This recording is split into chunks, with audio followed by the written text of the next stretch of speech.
তৃণমূলে এখন অনেক ইস্তফা হবে, অনেক কিছু হবে। দেখুন না, আরো অনেক খেলা বাকি আছে। আমাদের মুখ্যমন্ত্রী স্পষ্ট করে দিয়েছে যে মাননীয় গৃহমন্ত্রী অমিত শাহজি যে নীতি দিয়েছে, detect, delete and then report, সেই নীতি রাজ্য সরকার চালু করে দিয়েছে। অর্থাৎ ডিটেকশন মানে ধরা হয়ে গেছে ভোটার লিস্টে কারা কারা বাংলাদেশি, কারা কারা সিএ এর আওতায় পড়ে না, তাদের নাম ওই লিস্ট এসে গেছে। সাময়িকভাবে ধরে রাখার জন্য সেই জন্য জেলে না নিয়ে গিয়ে সরকারের টাকা খরচ না করে, জনগণের টাকা খরচ না করে হোল্ডিং ক্যাম্প, হোল্ডিং ক্যাম্প মানে ওটা কোনো চিরস্থায়ী বন্দোবস্ত নয়, বা আপনি অনেকদিন থাকবেন তা না, কিছুক্ষণের জন্য রাখার জন্য ব্যবস্থা, ধরে পগার পার করে দেওয়ার ব্যবস্থা। এতদিন এটাকে বন্ধ করে রাখা হয়েছিল, তার ফলে সাউথ থেকে, প্রায় জোকা থেকে মানুষ এয়ারপোর্ট অব্দি আসতে পারছিলেন না। পুরো সাউথ কলকাতার লোকেরা বঞ্চিত হয়েছে দিনের পর দিন।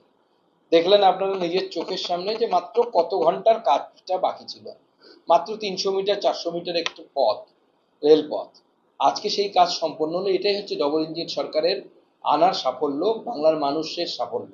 অত্যন্ত অত্যন্ত দুর্ভাগ্যজনক এই ঘটনা, এবং আমরা শোকাহত যে বাচ্চাটির জীবন গেল এইভাবে। অবশ্যই যে ডিপার্টমেন্টের তরফ থেকে এই কাজ করা হয়েছিল বা ইনস্টল করা হয়েছিল সেই বাতিস্তম্ভকে, তাদেরই তাদেরই গাফিলতি কোথাও হয়েছে, বা মেনটেনেন্স যাদের করার কথা তারা সেই মতো মেনটেনেন্স করেননি। বেআইনি নির্মাণ হয়েছে এবং তিনি তো প্রশ্নের উত্তর দিতে অভ্যস্ত নয়।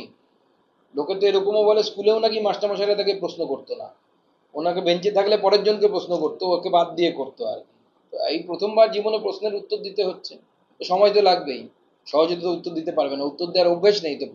প্রশ্ন উনি করতেন, অন্যরা উত্তর দিতেন, এখন উনি উত্তর দিচ্ছেন। আরো অনেক এরকম পরিবর্তন হবে, বিজেপির সরকার এসছে তো। এই ধরনের ঘটনা আমরা এর আগেও দেখেছি যে স্বাস্থ্যসাথীকে নিয়ে বারবার এই ধরনের নার্সিং হোম, যে নার্সিং হোমগুলোর বেসিক ইনফ্রাস্ট্রাকচার পর্যন্ত নেই, অনেক নার্সিং হোম সেখানে দুর্নীতি করেছে স্বাস্থ্যসাথীর টাকা নিয়ে।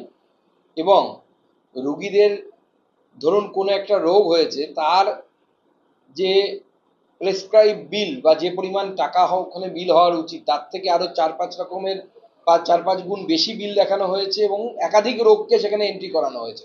অর্থাৎ হয়েছে গল ব্লাডার স্টোন অপারেশন, কিন্তু গল ব্লাডারের সাথে আরো 2-3টে রোগের যুক্ত করে বিল করে এবং সেই টাকা সাইফন করার কিন্তু বহু নিদর্শন আমরা পেয়েছি। পশ্চিমবঙ্গের 6 কোটি মানুষ আয়ুষ্মান ভারতের আওতায় আসবে এবং তারা কেন্দ্র সরকারের সেই প্রকল্পের সুবিধে পাবে, এবং স্বাস্থ্যসাথী দুটো যৌথভাবে, অর্থাৎ স্বাস্থ্যসাথীতে যাদের এবং স্বাস্থ্যসাথী এবং আমাদের যে আয়ুষ্মান ভারত, এই দুটো একসাথে যুক্ত হয়ে যাবে। মোবাইলের মধ্যেই তো আসল প্রাণভোমরা লুকিয়ে আছে। এই মোবাইল থেকে নির্দেশ যেত সিএবিতে কি হবে, এই মোবাইল থেকে নির্দেশ যেত যে কোন পুলিশের ট্রান্সফার হবে, কোন পুলিশের ট্রান্সফার হবে না, কোন এসপির কোথায় নিয়োগ হবে, তার নির্দেশ ওই শান্তনু সিনহা বিশ্বাসের মোবাইল থেকে যেত।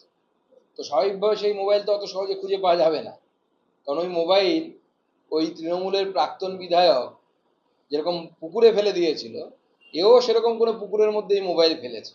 ওই মোবাইল পেলে পরে সব ধরা পড়ে যাবে। প্রাক্তন মুখ্যমন্ত্রীর নির্দেশে শান্তনু সিনহা বিশ্বাস কি কি অপকর্ম করেছে, সমস্ত অপকর্ম সামনে